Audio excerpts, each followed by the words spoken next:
The cabin had been in Frank's family for generations, nestled deep within the dense woods of northern Maine.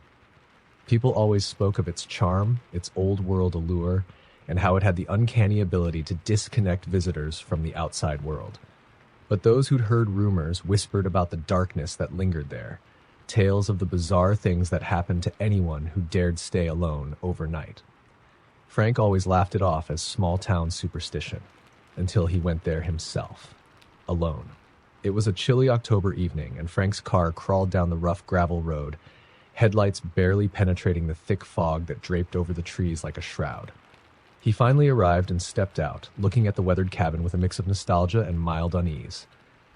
The wind rustled through the surrounding trees, and the first thing Frank noticed was how quiet it was, save for the distant hoot of an owl. As he opened the door, the familiar smell of wood and dust greeted him. The cabin was just as he remembered, old furniture covered in white sheets, creaky floorboards, and that peculiar chill in the air. Frank shivered, blaming the cold, and set his bag down in the living room. He'd decided to spend the weekend here alone, hoping for some quiet time to relax and reflect. But the feeling that something was watching him didn't take long to creep in. After a quick dinner, Frank settled by the fireplace, the flames casting flickering shadows across the room. The warmth started to ease his nerves, and soon he was dozing off. But a loud thump jerked him awake.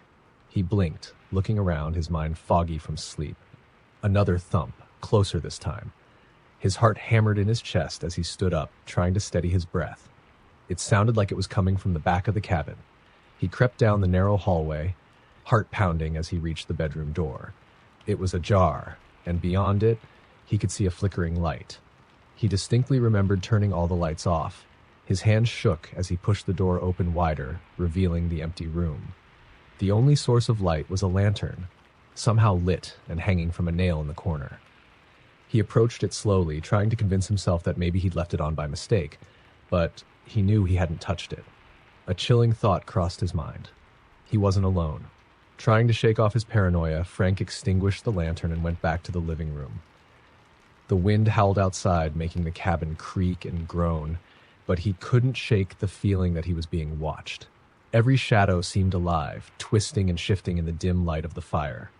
The hours dragged by, and just when he thought he might finally fall asleep, the noises started again. This time, it was scratching, soft, deliberate, like nails raking down the walls from the outside.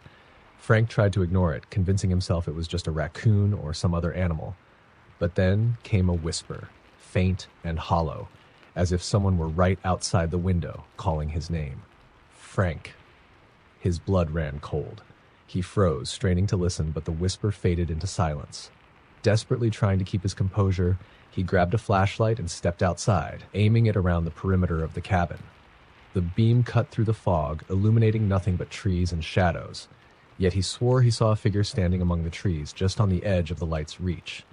The figure didn't move, didn't make a sound. It simply stared. Or at least, Frank thought it did. He retreated back inside, bolting the door and pulling the curtains shut. The whispers started again, soft and insistent. This time, they came from inside. He turned, and there, just down the hall, he saw her. A woman, pale and hollow-eyed, stood at the end of the corridor, her hair tangled and dripping wet as if she just crawled out of a river.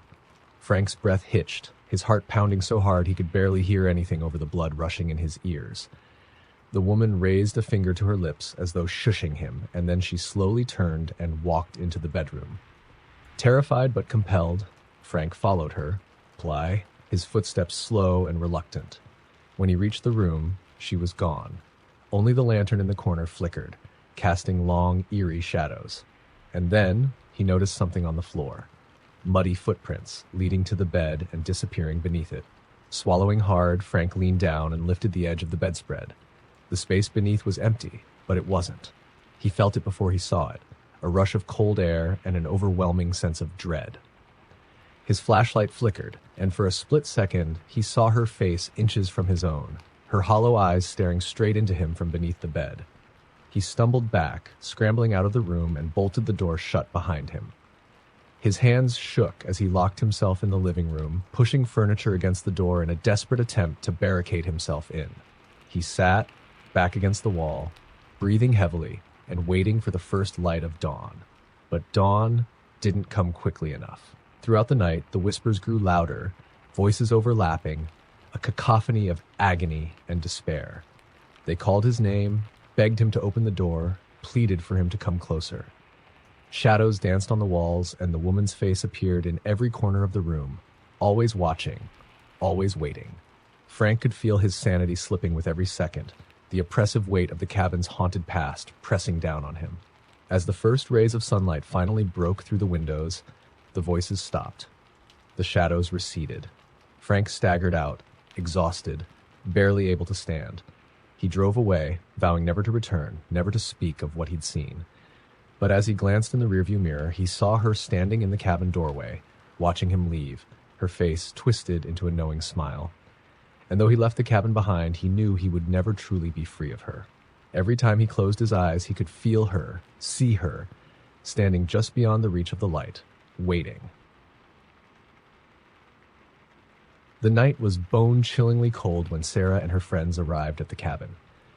The six of them, Sarah, Eric, Julie, Tim, Lisa, and Josh, had planned this trip to celebrate the end of college.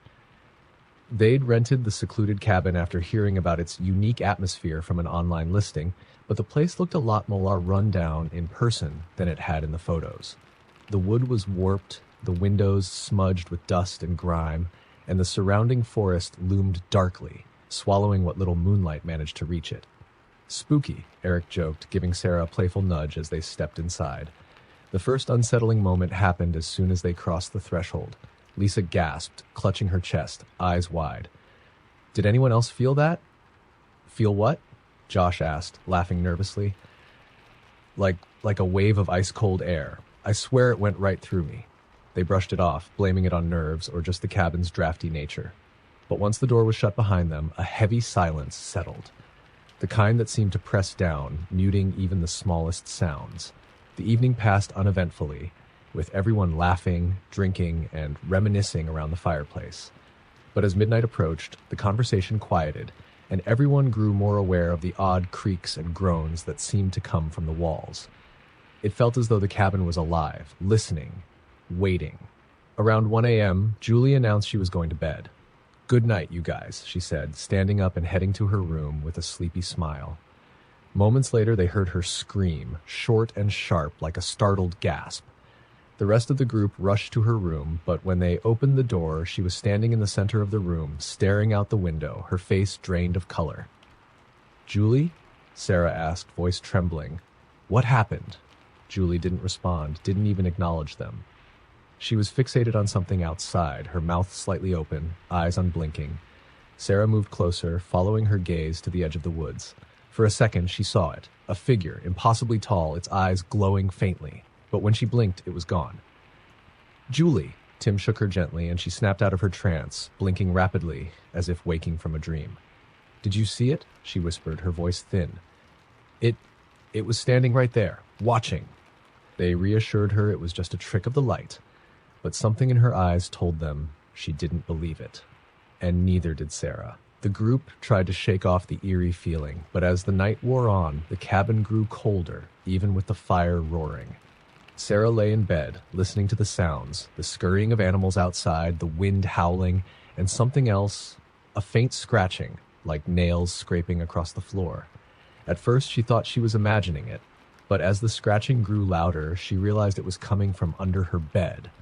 Heart pounding, she leaned over, slowly lifting the edge of the blanket. She froze. Peering back at her, just inches away, was a pale face with sunken eyes, its mouth twisted into a silent scream. Sarah jerked back, screaming and tumbling off the bed. Her friends burst in moments later, flipping on the lights, but when they looked under the bed, there was nothing there. No signs of anyone or anything. Tim checked the doors and windows, finding them all locked, but the feeling of unease only grew. None of them dared go back to bed alone after that. They sat huddled together in the living room, the clock ticking loudly in the oppressive silence. Then, without warning, the lights flickered, and the fire sputtered out, plunging them into darkness. The only light came from the faint glow of Sarah's flashlight, which cast long, eerie shadows across the room. And in those shadows, they began to see things that weren't there before. Faces, twisted and distorted, seemed to materialize, watching them from the walls, the floor, the ceiling. And then they heard it, a low, dragging sound, like something heavy scraping across the wood. It grew louder, closer, echoing down the hallway. They stared, paralyzed, as a figure began to emerge from the darkness. The same impossibly tall figure Sarah and Julie had seen outside, with its head tilted unnaturally, limbs elongated and twisted. Its eyes glowed, piercing and empty. It stopped, mere feet away, its gaze passing over each of them. Then, in a voice that sounded like the crackling of dead leaves, it spoke. "You don't belong here." Without thinking, they bolted for the door, yanking it open and racing outside. They stumbled into the forest, branches slashing at their skin as they fled. Only when they reached the road did they dare to look back. The cabin stood in eerie silence, dark and empty. But for a fleeting second, they saw the tall figure standing in the doorway, watching them with those empty, glowing eyes. They piled into the car and drove away, vowing never to speak of what they'd seen.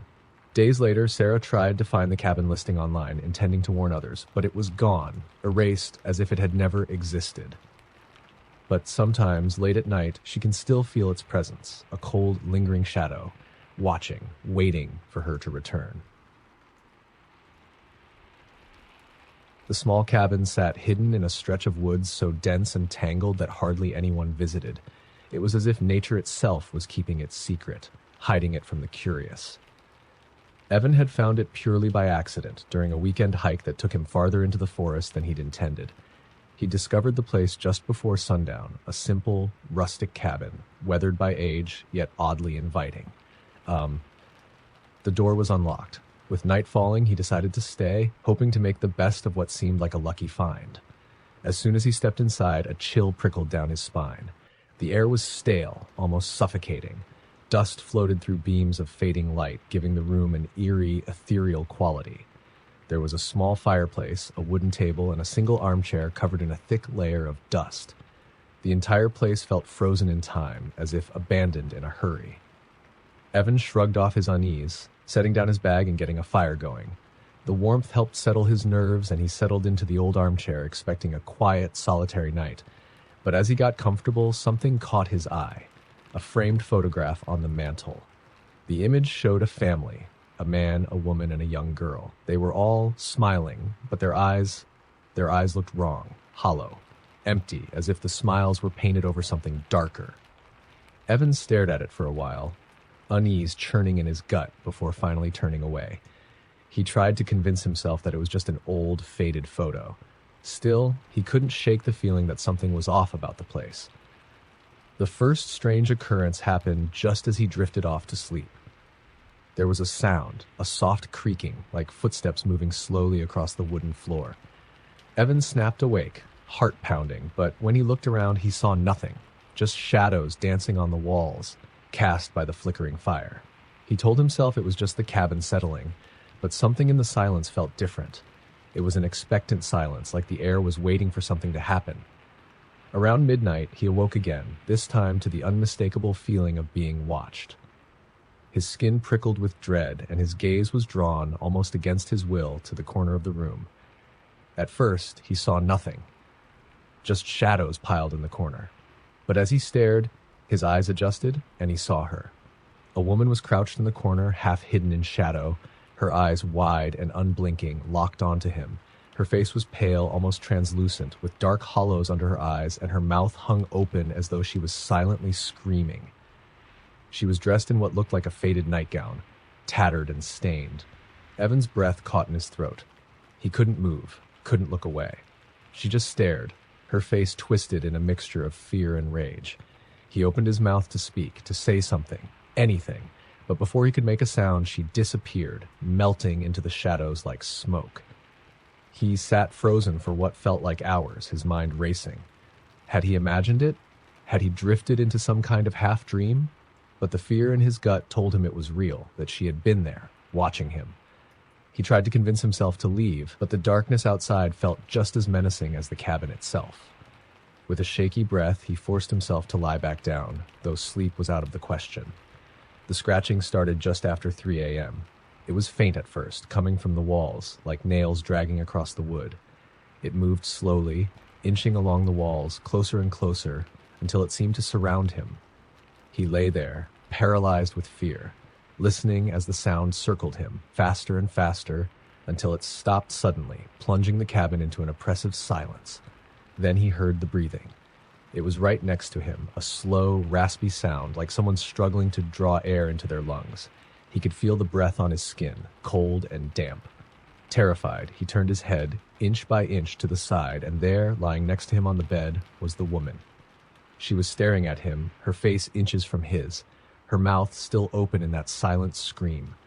Her skin was pale, almost blue, and her eyes were wide, empty, filled with something dark and endless. Her hand reached out, her fingers like ice, brushing against his cheek. He jolted back, scrambling off the bed, his heart racing. But when he looked at the bed again, it was empty. No one there. Just rumpled blankets and shadows. Evan didn't stay to question it. He grabbed his things and fled, his only light the dying beam of his flashlight as he stumbled into the forest. The shadows seemed to reach out for him, every rustle and whisper filling him with a primal terror. He didn't stop until he was back on the main trail, panting, drenched in cold sweat. In the days that followed, he tried to put the experience out of his mind, convincing himself it was all just a nightmare. But he couldn't shake the memory of her face, those empty eyes, and the touch of her ice-cold fingers. Weeks later, Evan decided to do some research. After hours of digging through archives, he found an old newspaper article about a family who had once lived in that cabin. The father had vanished without a trace, and the mother and daughter had been found dead inside, their faces frozen in expressions of terror, as if they'd seen something beyond human comprehension. The article mentioned one last detail that sent a chill through Evan's bones. The bodies had been found lying in bed, side by side, both with their mouths open in silent screams. A narrow dirt road wound through the remote woods to a small abandoned cabin nestled between thick trees.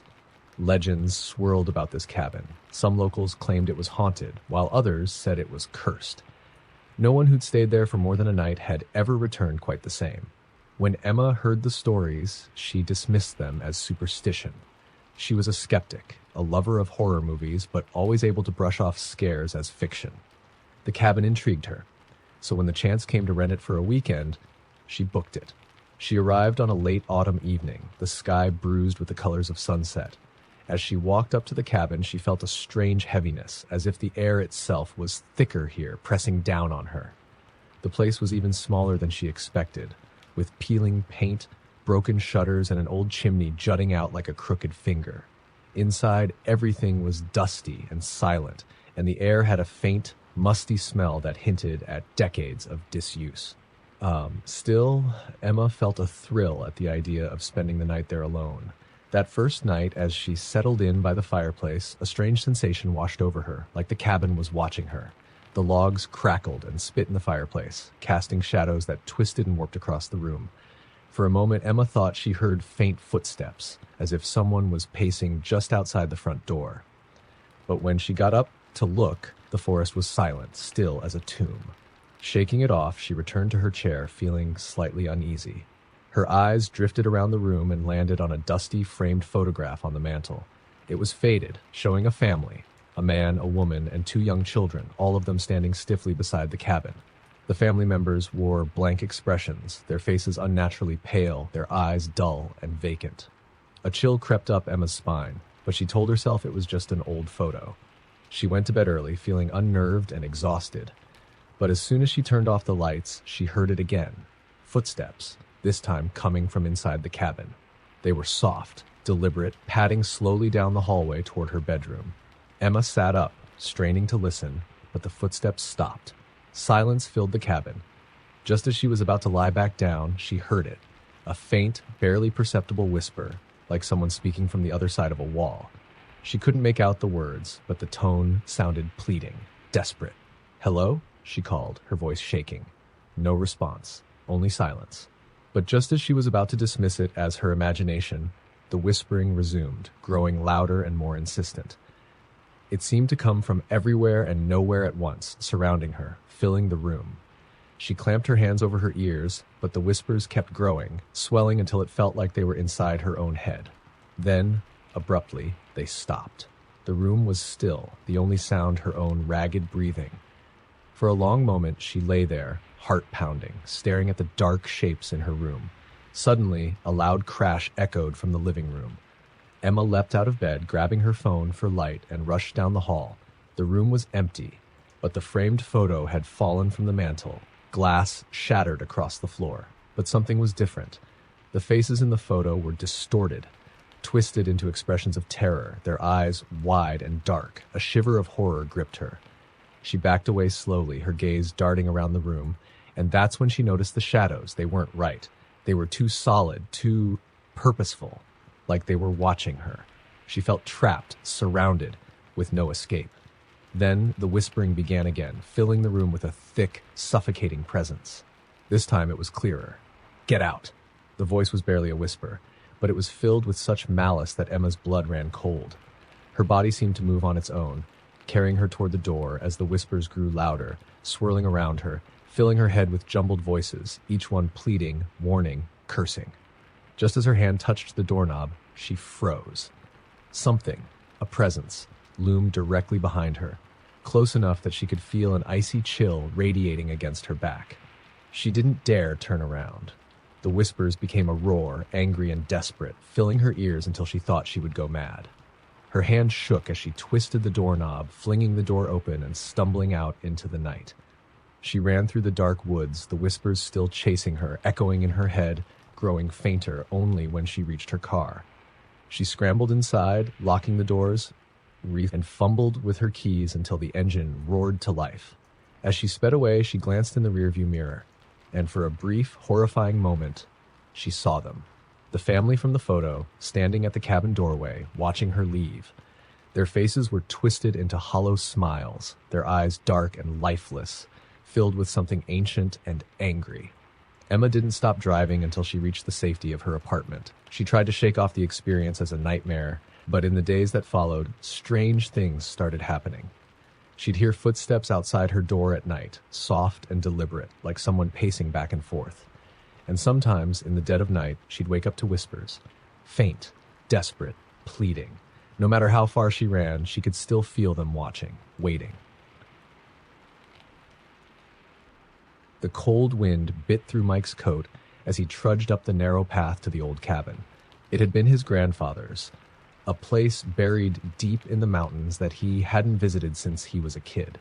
The cabin held fond memories for him, hiking with his grandfather, fishing by the lake, but his grandfather's passing had left the place abandoned for years. And now, with winter closing in, he thought he'd spend a weekend there, honoring his grandfather's memory before selling the place. The cabin looked smaller than he remembered. Time and neglect had warped the wood, and the windows were clouded with dust. As he entered, a strange, stale scent greeted him, like mildew and something else, something metallic, like rusted iron. But he shook it off, assuming it was just years of abandonment taking their toll. Inside, he noticed things left just as his grandfather had left them. Books on the shelf, old coats on hooks, even an open notebook on the small, rickety desk in the corner. Flipping through the notebook, he found only a few pages of writing, but the final entry caught his eye. The knocking is getting louder. I keep the lights off so they won't know I'm here. They want something from me, something I can't give. I wish they would leave me in peace. Mike frowned, wondering what could have driven his grandfather to write something so strange. He figured the old man had simply been growing senile in his last years, his mind fraying in the isolation.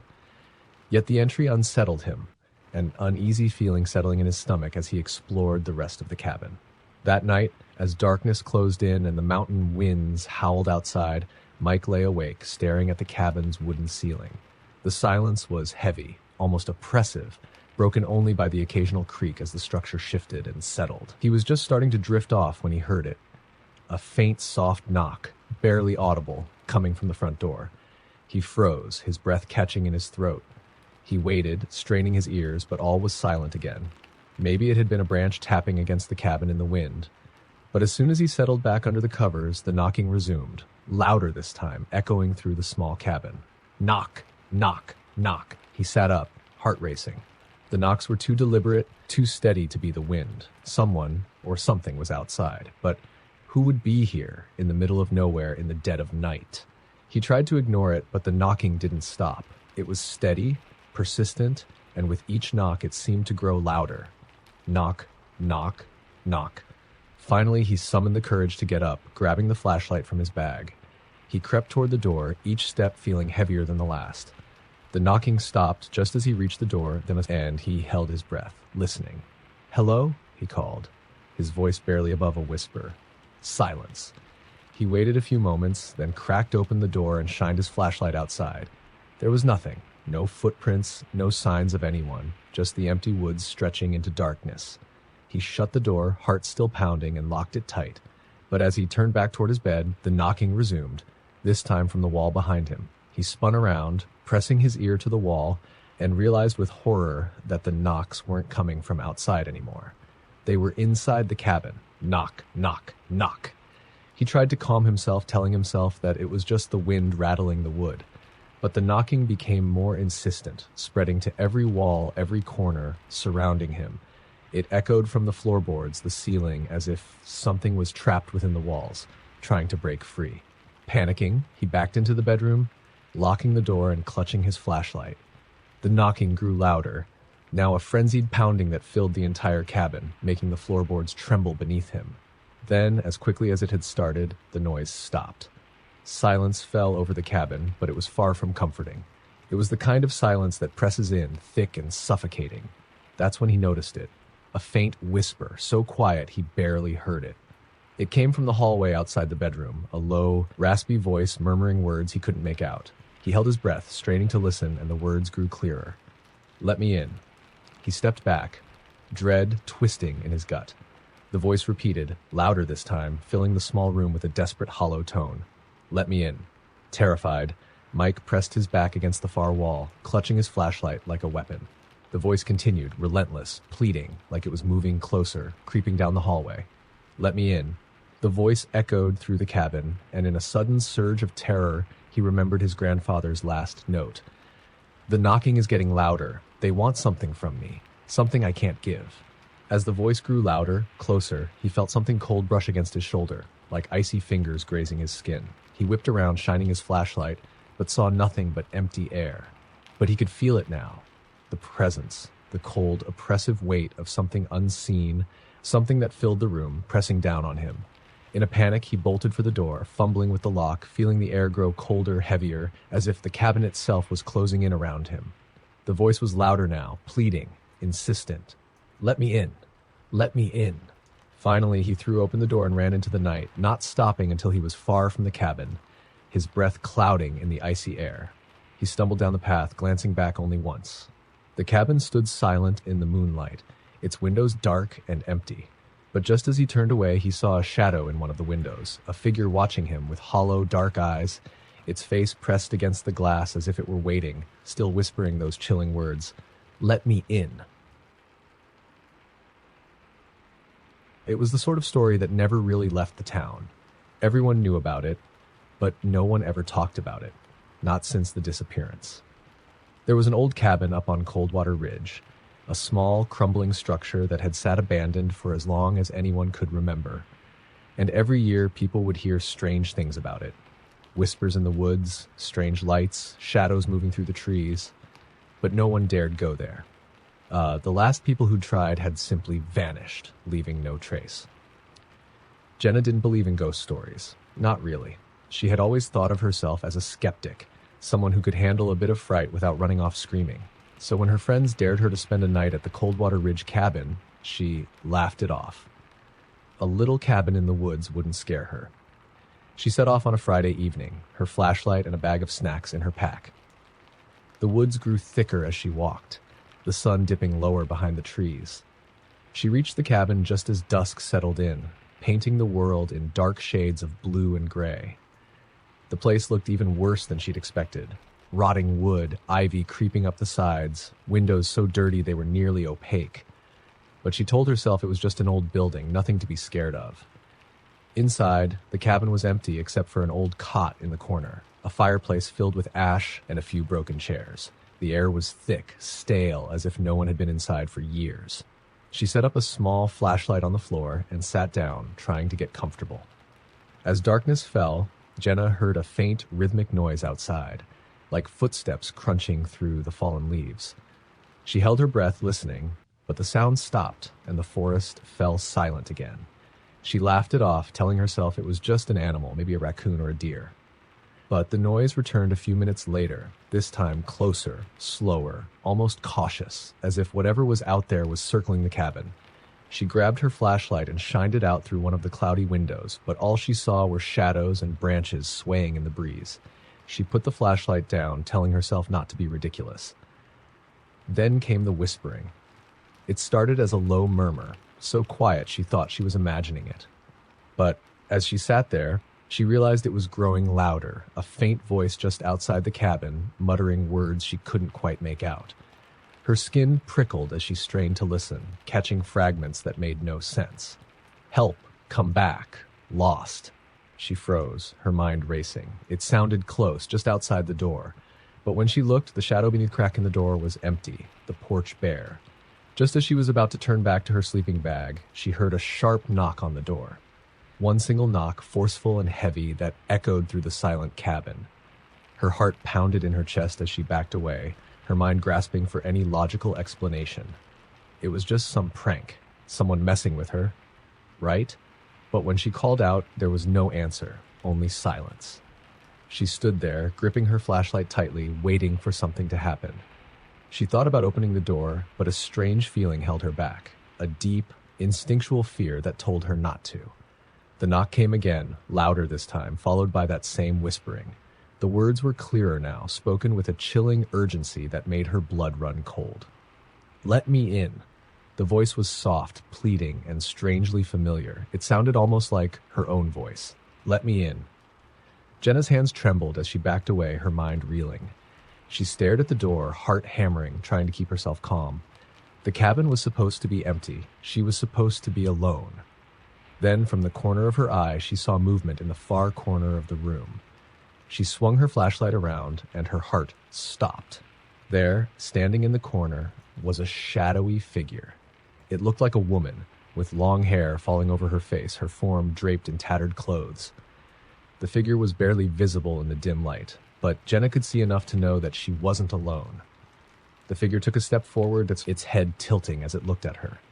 Jenna opened her mouth to scream, but no sound came out. She was frozen, unable to look away, as the figure moved closer, her face becoming clearer in the dim light. It was her own face. The woman in the shadows looked just like her, same eyes, same hair, same terrified expression. Jenna stumbled back, her mind spinning, trying to make sense of what she was seeing. The figure took another step, raising one pale hand, and spoke in a low, echoing whisper. "You shouldn't have come here." Jenna turned and bolted for the door, but as soon as she touched the handle, a force yanked her back. She felt a cold grip around her wrist, pulling her into the darkness. She screamed, thrashing, but the grip tightened, dragging her down to the floor. She looked up to see the figure standing over her, a twisted, knowing smile on her face. "You're trapped now, just like me." The room spun, the shadows closing in around her, and Jenna felt herself sinking into darkness, her screams swallowed by the silence of the cabin. As her vision blurred, she caught one last glimpse of the figure, her own face, her own eyes, staring down at her with a look of pity and something else, satisfaction. The next morning, hikers found the cabin empty. There was no sign of Jenna, no indication that anyone had been there. But the locals knew. The story of Coldwater Ridge continued. Another disappearance added to the long list, another soul lost to the shadows. And some nights, if you stand outside that cabin, you can hear a faint voice from inside, pleading, whispering, "Let me in." Years ago, the forest near Barrow Lake had earned the name the Black Pines. Locals whispered about the strange things that happened there, tales of people who went missing or saw things they couldn't explain. But Ben wasn't one to believe in ghost stories. He was an experienced outdoorsman, and when he decided to spend a weekend alone in a cabin nestled deep in the Black Pines, he had no fear. He laughed off the warnings from the locals, saying he'd spent nights in far worse places. He reached the cabin just before sunset. It was a simple structure, barely more than 4 walls and a roof, but it suited him fine. The cabin had no electricity, no running water, only a wood-burning stove and a lantern. Ben felt a thrill at being truly off-grid, surrounded by nothing but miles of silent, dark forest. As he settled in, an eerie stillness fell over the woods. There was no bird song, no rustling of animals, just silence, thick and oppressive. He brushed it off, telling himself it was just his imagination playing tricks on him. But as the sky grew darker, the silence weighed on him, seeping into the cabin, making it feel colder, emptier. That night, Ben lay awake on his cot, staring up at the dark ceiling. He couldn't shake the feeling that something was wrong, as if he were being watched. Every now and then he thought he heard something moving outside, a faint rustling, a snapping of twigs. He tried to ignore it, to tell himself it was just a deer or some other forest creature, but deep down he felt a gnawing sense of dread. Just as he was drifting off, a loud thump jolted him awake. It came from outside, close to the cabin. He sat up, heart pounding, and listened, but the sound didn't come again. Telling himself it was nothing, he lay back down, but he couldn't shake the feeling that something was lurking just beyond the thin wooden walls. Then, the whispering began. It started as a low, barely audible murmur, drifting through the night air like a breeze. At first he thought he was imagining it, but as he listened, he realized he could make out words. A voice, soft and pleading, calling his name. Ben! Ben! He sat up, his skin prickling with fear. The voice was faint but unmistakable, coming from somewhere outside the cabin. He got up, grabbing his flashlight, and shined it through the small, grimy window. The beam of light pierced the darkness, revealing only trees and shadows. He took a deep breath, telling himself it was just the wind, but deep down he knew that wasn't true. The voice came again, louder this time, filled with a desperate urgency. Ben, please, come out. He shivered, his heart racing. The voice sounded close, as if someone were standing just outside the door. He debated going outside to check, but a deep, instinctual fear held him back. He felt as though stepping outside would be a terrible mistake, as if something were waiting for him. The voice grew louder, more insistent, pleading with him. Ben, help me, please. Unable to resist, he edged closer to the door, gripping his flashlight tightly. He reached out, fingers trembling, and cracked the door open. He shone his flashlight outside, but there was no one there. Only the silent, empty forest. He was about to close the door when he noticed something strange. Footprints, faint but clear, leading from the edge of the forest to his cabin. They were fresh, as if someone had just been standing there. But as he examined them, he noticed something that made his blood run cold. The footprints weren't leading toward the cabin. They were leading away from it, as if someone had walked out of the cabin and into the woods. Confused and frightened, he shut the door and bolted it. He tried to calm himself, telling himself there was some logical explanation, but the fear gnawed at him, making it impossible to relax. Then he heard it again, the voice, now right outside the cabin, louder than before. Ben, come with me. He backed away from the door, his pulse pounding in his ears. The voice was different now, colder, emptier, filled with a strange, inhuman hunger. He covered his ears, trying to block it out, but the voice seeped into his mind, filling his thoughts with a chilling darkness. Suddenly, the voice changed, becoming multiple voices, whispering, murmuring, calling his name in unison. It was as if dozens of people were gathered outside, all of them calling to him, pleading with him to join them. Terrified, he crouched in the corner of the cabin, his hands pressed over his ears, eyes squeezed shut. The voices grew louder, filling the room, echoing in his mind, surrounding him. Then, as quickly as they had started, the voices stopped. Silence fell over the cabin, thick and suffocating. He opened his eyes, his heart still racing, and looked around. The room was empty, the only sound his own ragged breathing. He took a deep breath, trying to steady himself, when he noticed something that made his blood run cold. On the wall opposite him, scrawled in what looked like ash, were the words, "Come with us." He bolted for the door, yanking it open and running into the forest. He didn't stop, didn't look back, his only thought to get as far away from that cabin as possible. The trees loomed around him, dark and silent, but he didn't care. He ran until his legs gave out, collapsing in a clearing miles away from the cabin. When he finally returned to town, he tried to tell people what had happened, but no one believed him. They told him he'd probably been dreaming, that the isolation had gotten to him. But he knew the truth, knew that something dark and ancient lurked in the Black Pines, something that wanted him to join it.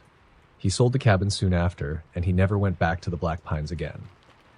But sometimes, late at night, he still hears them, the voices calling his name, pleading with him to return. And in his nightmares, he sees the words scrawled on the wall in ash, the words that will haunt him for the rest of his life. Come with us. It was a cabin no one dared go near. Tucked deep in the woods, nestled between twisted trees and silent pines, it was known as the Vanishing Place. People who stayed there would often emerge shaken, sometimes bruised, and occasionally missing entire days they couldn't remember. But for the brave or foolish, the stories about the cabin made it all the more tempting. Sarah had never believed in ghost stories. She was a photographer who thrived on the thrill of exploring eerie places, capturing their mystery. So when she heard about the cabin, she knew she had to see it for herself. The hike was long and eerie. The forest was quiet, no birds, no breeze, just an oppressive stillness. By the time she reached the cabin, dusk was falling, casting long shadows across the clearing. The cabin was older than she'd imagined, its wooden boards warped and sagging, windows blackened by age. But to Sarah, it was perfect. Inside, the air was cold, damp, and filled with the faint smell of rot. The cabin was empty, save for an old table and a single chair facing a cracked mirror on the wall. She set up her camera, adjusting it to capture the room, intending to take a few shots before she'd unpack her things. As the flash went off, the cabin filled with light, and for a split second she thought she saw someone standing in the corner. She snapped her head toward it, but there was nothing, just empty shadows. Dismissing it as a trick of the light, she continued, snapping shot after shot, trying to capture the perfect angle. But with each flash, she started to feel a strange sensation, like something was pressing in on her, watching her from the corners of the room. Ignoring the unease, she began reviewing her photos. The first few looked normal. Empty room, wooden walls, dusty windows. But then she reached the last shot and froze. There, in the background, near the mirror, she saw a figure. It was faint, blurred, but unmistakable. A woman, her eyes hollow and black, standing just behind her in the reflection. Sarah's blood ran cold. She'd been alone, hadn't she? Telling herself it was a camera glitch, she shut it off and turned to look at the mirror. The cabin was silent. She walked toward the mirror, heart pounding, reaching out as if to confirm that it was just glass.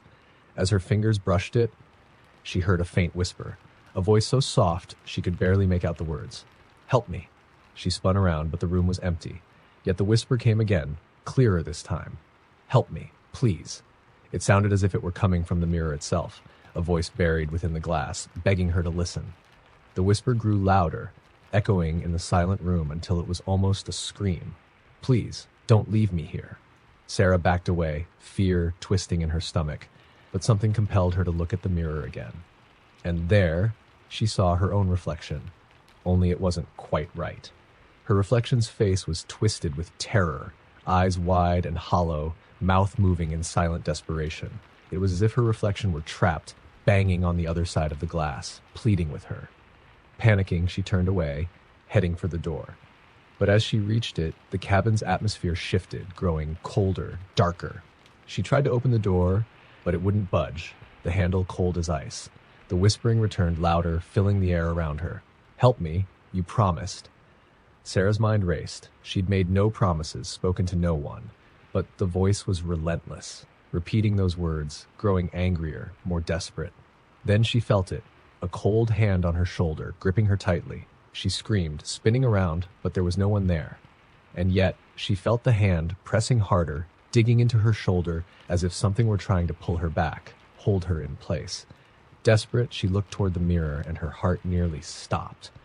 In the reflection, she saw herself, but this time she wasn't alone. The woman from her photos was standing right behind her, eyes dark and empty, her mouth stretched into a hollow, unnatural smile. The woman leaned close, whispering into her ear, and Sarah could feel the cold breath against her skin. You're mine, now. Sarah tried to scream, but no sound came out. Her vision blurred, the room spinning as an overwhelming darkness engulfed her. Days later, a group of hikers stumbled upon the cabin, drawn by the rumors.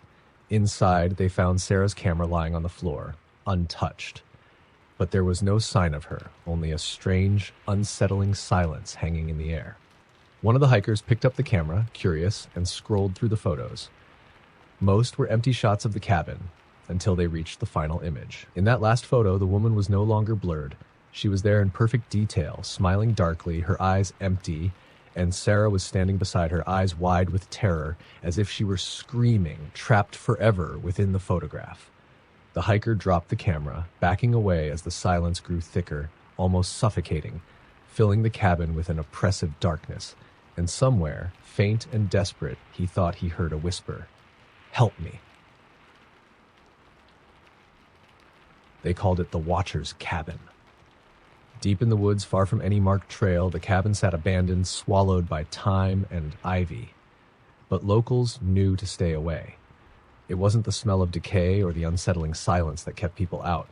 It was the feeling that something was always watching. Those who'd ventured near said they'd felt eyes following them, a presence just behind them, silent and cold. But for those who had ever stepped inside, none had ever stayed the night. Mara had always loved ghost stories and haunted places. She spent her weekends exploring abandoned buildings, old cemeteries, and anywhere rumored to be haunted. So when she heard about the Watcher's Cabin, she knew she had to go. Alone, of course. She wanted the full experience to see if the legends were true. The hike was longer and darker than she'd expected.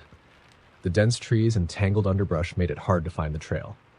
By the time she finally saw the cabin through the trees, the sun was dipping below the horizon, casting long, eerie shadows across the clearing. The cabin was small and weathered, with broken windows and a roof sagging under years of neglect. Vines twisted around the wood, snaking through cracks and holes. Mara pushed open the creaky door and stepped inside, her flashlight casting a dim beam that barely illuminated the room. Inside, the air was stale and heavy, filled with the scent of damp wood and mold. The walls were lined with old photographs, black and white portraits of people staring directly at the camera, their expressions blank, their eyes strangely intense. Mara felt a chill as she looked at them. It felt as if they were watching her, tracking her every move. But she brushed it off as part of the cabin's eerie charm. She set up her sleeping bag in the corner, positioning herself away from the portraits. As darkness fully descended, she tried to get comfortable, though she couldn't shake the feeling that she wasn't alone. The silence was thick, punctuated only by the occasional creak from the cabin settling. Just as she began to drift off, she heard a faint scraping sound coming from the other side of the room. She sat up, heart pounding, and shined her flashlight toward the source of the noise. But there was nothing there, only shadows and silence. She lay back down, telling herself it was just a rat or the wind. Then the whispers began. It was soft at first, barely audible, like someone murmuring just beyond her reach. She couldn't make out any words, but the tone was unsettling, cold, almost angry. She scanned the room, shining her flashlight at every corner, but there was no one there. Ignoring the unease building in her stomach, she lay back down, pulling her sleeping bag tighter around her. But the whispering didn't stop. It grew louder, more insistent, as if someone were standing right beside her, breathing words into her ear. "Get out!" The words were barely a whisper, but they sent a jolt of fear through her. She sat up, heart racing, and glanced around the room, her eyes falling on the portraits again. She gasped. One of the portraits was no longer on the wall. The frame lay on the floor, the glass shattered, but the picture was gone. The whispering grew louder, echoing through the cabin, filling her ears until she could barely think. It was no longer just one voice. It was a chorus of angry murmurs, each one overlapping, filling the air with a rising sense of dread. And then she noticed something horrifying. In the shattered glass on the floor, she saw her reflection, and someone standing behind her. She whipped around, but the room was empty. Shaking, she glanced back down at the glass, and there it was again, a figure standing just behind her, staring down at her with dark, empty eyes. Panic gripped her as she scrambled to her feet, backing away from the reflection, her heart pounding in her chest. She tried to scream, but the sound caught in her throat, choked by the oppressive air. The whispering turned to laughter, low, mocking, filled with malice. The figure in the glass moved closer, reaching out toward her reflection, its face twisted into a dark, unnatural smile. "You can't leave," the voice whispered, louder now, echoing through the room. "You're one of us now." Mara turned to the door, desperately trying to open it, but the handle was cold, unyielding. She pounded on it, screaming, but Her voice was swallowed by the laughter that filled the cabin, drowning out her cries. And then, in the silence that followed, she heard a final whisper, one that sent ice down her spine. "Welcome to the Watcher's cabin." The next morning, a couple of hikers stumbled upon the cabin, curious about the strange tales surrounding it. They found it abandoned, empty, except for a new portrait on the wall, a black and white photograph of a young woman, eyes wide with terror, staring directly at the camera. Mara's eyes. It was an old hunting cabin, deep in the forgotten woods, a place left to rot. Locals warned anyone who got too close about the hunter in the pines. The legend spoke of a man who once hunted these woods, but over time it was said he lost his mind, drawn into the darkness of the forest, becoming something else, something twisted. People claimed that if you stayed in the cabin overnight, you'd hear footsteps circling the cabin, hear his breaths just outside the door, and sometimes you might even catch a glimpse of him through the window, watching, waiting. But Sam didn't believe in ghost stories. He had spent years in the wilderness as a guide, and the old stories were just tales to scare campers. So, when he got the opportunity to stay a night at the cabin, alone, he took it, eager to prove that the hunter in the pines was nothing more than a myth. The cabin was easy enough to find. It sat alone, surrounded by dense pines that seemed to press in on all sides. As he stepped inside, he found it empty, dusty, and cold. The single room was bare, save for an old wooden table, a broken chair, and a stone fireplace covered in ash. The only decorations were two narrow windows on either side of the door, both fogged over, giving the whole place an eerie, dim feeling. He set up a small fire, settled into his sleeping bag on the floor, and began eating the sandwiches he'd packed. Night came quickly, bringing with it a deep, unsettling quiet. Sam was used to the sounds of the woods at night, the scurrying of small animals, the occasional owl or coyote howl. But here, there was only silence. A heavy, pressing silence that seemed to seep through the walls and settle into his bones. Hours passed and he began to doze off, the fire now reduced to embers, casting a faint orange glow across the room. Just as he was slipping into sleep, he heard it, a single heavy footstep outside the cabin. His eyes snapped open. He lay still, listening, heart pounding. Maybe it was a deer or some other animal, he thought, reassuring himself. But then came another step, slow and deliberate, crunching over the dead leaves just outside. He sat up, his eyes locked on the door, the firelight barely enough to see by. The footsteps continued, circling the cabin, moving slowly, methodically, as if whoever, or whatever, was out there knew he was inside. The footsteps stopped just outside the door. Sam held his breath, feeling a surge of fear that he couldn't explain. He forced himself to stand, slowly making his way toward the door, straining to listen. But the silence was absolute. He felt a moment of relief, almost convincing himself it had been his imagination. Then, from the other side of the door, he heard a whisper, a low, raspy voice. "I see you." Sam staggered back, nearly tripping over his sleeping bag. His pulse was hammering now, fear gripping him tightly. He glanced at the windows, expecting to see a face peering in, but both were empty, the fogged glass obscuring anything outside. The voice came again, closer this time, as if it were right outside the window. "Come out. I know you're in there." Sam backed against the wall, trying to stay out of sight. He didn't dare move, didn't dare breathe. The air felt thick and cold, pressing down on him as the voice began to hum, a chilling, tuneless melody, drifting through the walls like a fog. And then, to his horror, he saw it. Outside the window to his left, a shadow moved, slow and deliberate. The figure was tall, too tall, and as it passed, he caught a glimpse of something horrible. A face, twisted and grinning, its eyes dark, empty pits, and its skin stretched tight over a skeletal frame. It stopped, turning to face the window directly, and though its eyes were empty, Sam could feel it staring at him. Frozen in place, he watched as the figure pressed a bony hand against the glass, its nails scraping lightly, dragging slowly across the fogged surface. "Come out and play," it whispered, its mouth stretching into a ghastly grin. "I'm waiting." Sam stumbled back, his mind racing. He didn't know what this thing was, but he knew he had to get out. He grabbed his bag, fumbled for his flashlight, and glanced back at the door. But the shadow outside moved again, circling, its footsteps heavy and slow, as if savoring his terror. He darted toward the back wall, hoping to find another way out, but there was nothing. No windows, no doors, only the solid, unbroken wood.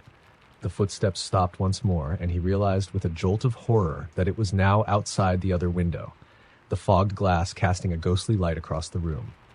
Then came a single, sharp knock on the window. "Let me in, Sam," it whispered, in a voice that sounded strangely familiar, almost like his own, distorted and hollow. He choked back a scream, clutching his flashlight like a weapon. He knew he couldn't stay here, couldn't wait for whatever it was to find a way inside. Mustering every bit of courage he had, he took a deep breath, and with a sudden burst of energy, he yanked open the door and bolted into the forest, the darkness swallowing him as he ran. He didn't look back, didn't dare glance over his shoulder. He ran, hearing footsteps pounding behind him, gaining on him, heavy breaths echoing through the trees. But he kept running, driven by terror, until he finally reached the edge of the woods, his lungs burning, his heart racing. He collapsed, gasping for air, daring to look back at the forest, but there was nothing there, only the silent, empty woods, dark and still. The cabin had vanished, leaving no trace of itself, as if it had never been there. And to this day, when Sam tells the story, he insists that it was real, that the hunter in the pines was waiting for him, calling to him, and that it's still out there, deep in the woods, waiting for the next soul to wander too close. But the locals just shake their heads, insisting that there's no cabin in those woods.